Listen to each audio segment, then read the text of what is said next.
Hello everyone. Now our today's topic is your horrible textbook of 11th class and poem number 3, The Voice of the Rain by Walt Whitman. Walt Whitman के द्वारा लिखी गई कविता the voice of the रैन आपकी हॉर्नेबल जो नई NCERT की किताब 11वीं कक्षा की है उसकी थर्ड पोएम आज हम यहाँ पढ़ेंगे। The voice of the rain means वर्षा की बोली। वॉल्ट विटमैन जो राइटर हैं, he is an American poet, journalist, one of the influential poets of American literature. यह अमेरिकन कवि, जर्नलिस्ट और बड़े ही प्रभावकारी कवि के रूप में अमेरिकन लिटरेचर में ख्याति प्राप्त हैं। By Walt Whitman, The Voice of the Rain is a short free verse poem by the American poet Walt Whitman, describing each stage of the water cycle. इस कविता में उन्होंने हर जो स्टेज होती है जल चक्र की उसको डिस्क्राइब किया है। The poem pays homage to the restorative power of the natural world and claims that poetry nourishes humanity just as rain nourishes the earth. यहाँ पर उन्होंने उसी तरह अपनी कविता को बताया है कि उनकी कविता कैसे लोगों को खुश करती है, पोषित करती है, बिल्कुल वैसे ही जैसे ही वर्षा का जल पृथ्वी को पोषित करता है। सबसे पहले हम वाटर साइकिल जानेंगे। आपको स्क्रीन पर यहाँ पर ये वाटर साइकिल दिखाई दे रहा है। हम सभी ने साइंस के चैप्टर में साइकिल को जाना है। हमारी पोएम कुछ इसी से रिलेटेड है, इसलिए हम इसे एक बार देख लेंगे। यहाँ पे आपको एरो ऊपर की ओर जाते दिखाई दे रहे हैं। नीचे यह सी एरिया है, समुद्र का पानी है। एरो ऊपर जा रहा है, एवोपरेशन लिखा है, मीन्स बाष्पीकरण हो रहा है पानी का। क्यों?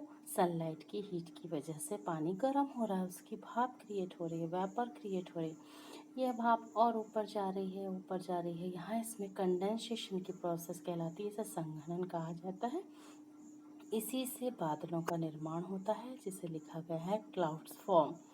ये बादल जो बन गए, यहाँ पर काले बादल जो वर्षा के जल कहते हैं, इस रूप में कन्वर्ट हुए और यहाँ पर फिर जो प्रोसेस होती है वो कहलाती है प्रीसिपिटेशन। Means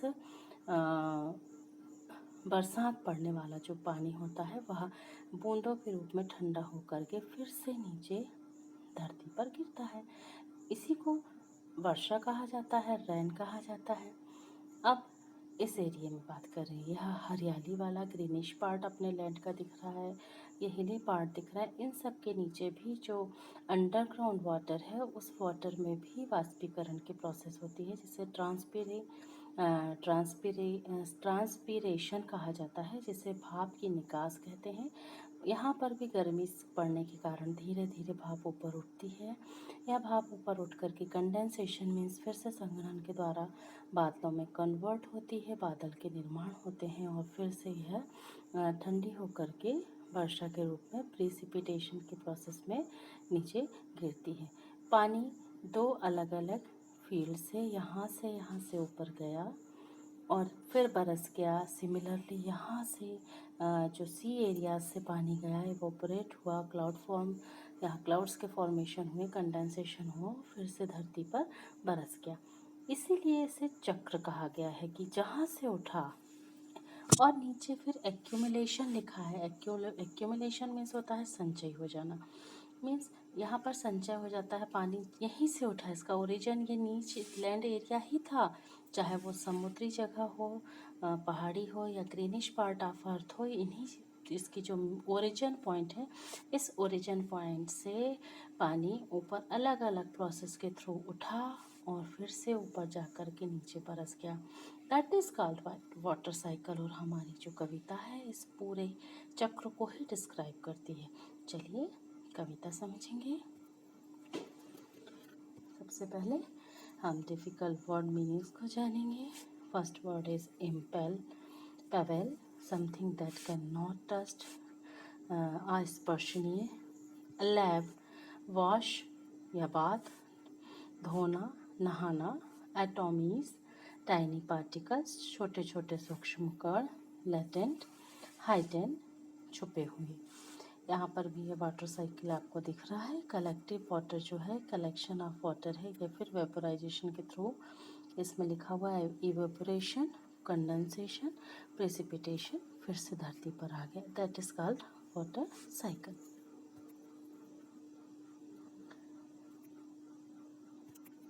Central idea of the poem. This poem presents a dialogue between the poet and the rain itself. यह जो कविता है यह आपसी बातचीत को, पोएट और वर्षा की आपसी बातचीत को व्यक्त करती है। The poem presents cyclic moment of the rain. कविता जो है वह साइक्लिक मोमेंट्स मतलब चक्रीय क्रम को, वर्षा के चक्रीय क्रम को या चक्रीय चक्रण को समझाती है। The rain is personified to describe herself. वर्षा पर्सोनिफाइड फॉर्म में अपने आप को वर्णन कर रही है। She describes what she is and what blessings she showers on the earth and man. वह वर्णन कर रही है कि कौन कौन सी ब्लेसिंग्स हैं जो वो शॉवर करती है, वर्षा करती है पृथ्वी पे और लोगों पर। यहाँ पर यह येलो कलर में पर्सोनिफाइड एक वर्ड आया है। इसे पर्सोनिफिकेशन टेक्निक कहा जाता है, जिसे कहते हैं मनुष्य गुणारोप। इसकी ये थोड़ी सी मैं इसकी एक्सप्लेनेशन देनी चाहती हूँ। Personification is a type of metaphor and a common literary tool. यह एक मेटाफर का टाइप है या कॉमन लिटरेरी टूल है। It is when you assign the qualities of a person to something that is not human or that is not even alive. Personification यह वह technique होती है जिसमें किसी भी चीज़ को विशेष उद्देश्य से जो असाइन करना, मतलब किसी विशेष उद्देश्य से कोई चीज़ जो मानवीय रूप में नहीं है और जो जीवित नहीं है वह अपने आप को मनुष्य की तरह बोल करके बताए। जैसे कि कुछ हाउस होल्ड आर्ट, जैसे हाउस होल्ड आइटम्स हैं या फिर नेचुरल कोई चीज़ है, रेन है, वाटर है, ट्रीज़ हैं, फ्रिज है, टीवी है, कूलर है, ये खुद बात करें, है ना। That is called personification. खुद को एक्सप्रेस करना जो जीवित नहीं है, इसे पर्सनिफिकेशन टेक्निक कहा जाता है। चलिए लेसन हम देखेंगे। एंड हु आर्ट दाउ, और तुम कौन हो। Said I to the soft falling shower, मैंने एक नरम गिरने वाली बौछार से कहा। विच स्ट्रेंज टू टेल, जो बताने के लिए अजनबी है। गेव मी एन आंसर, मुझे एक जवाब दिया। एज हियर ट्रांसलेटेड, जैसा कि यहाँ अनुवाद किया गया है। I am the poem of the earth, कविता ने रैन ने जवाब दिया कि मैं पृथ्वी की कविता हूँ। अब सोचिए रैन कैसे बोलेगी, नहीं बोल पाएगी ना। यही जवाब देने की जो टेक्निक है वही कहलाएगी personification. I am the poem of the earth, यहाँ पर जो रैन है उसने कहा कि मैं पृथ्वी की कविता हूँ। Said the voice of the rain, बारिश की आवाज ने कहा। वॉइस मीन्स आवाज। Eternal I rise impalpable out of the land and the bottomless sea. मैं अनंत जो है, अनंत में मैं भूमि और अथाह समुद्र से अगम्य उठती। इटर्नल मीन्स अनंत कहेंगे जो शाश्वत है।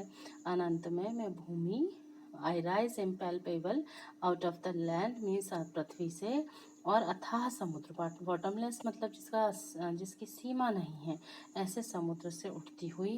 अनंत में मैं भूमि और अथाह समुद्र से अगम्य उठती।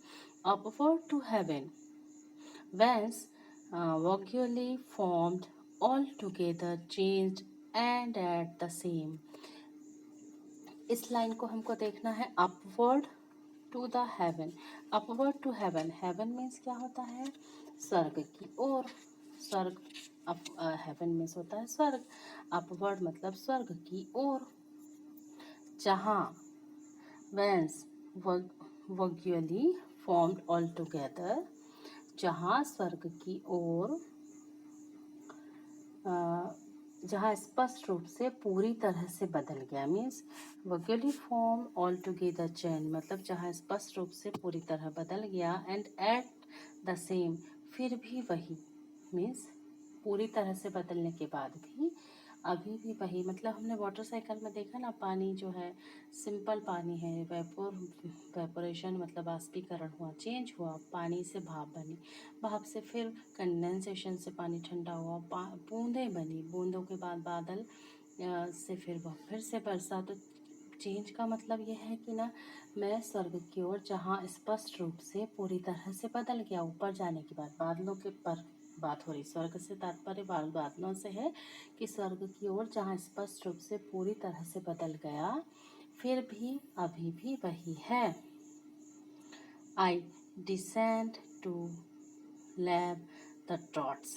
डिसेंट का मतलब होता है नीचे उतरना, लैब मतलब होता है धोना, डॉट्स मतलब सूखा। मैं जो है दुनिया के सूखे परमाणु, सूखे एटॉमिज यानी परमाणु, डस्ट लेयर यानी धूल की परतों को, dust layers of the globe मतलब जो है मैं दुनिया के सूखे परमाणु, धूल की परतों को जो है छोड़ना चाहती हूँ, धोना चाहती हूँ एक्चुअली। कौन कह रही है? वर्षा। And all that in them without me we are seeds only, और मेरे बिना उन सभी में केवल बीज थे। सीड्स मीन्स बीज थे, इन सब में क्या था? बीज था ना, लेटेंट छुपे हुए, अनबॉर्न आजन्मे। एंड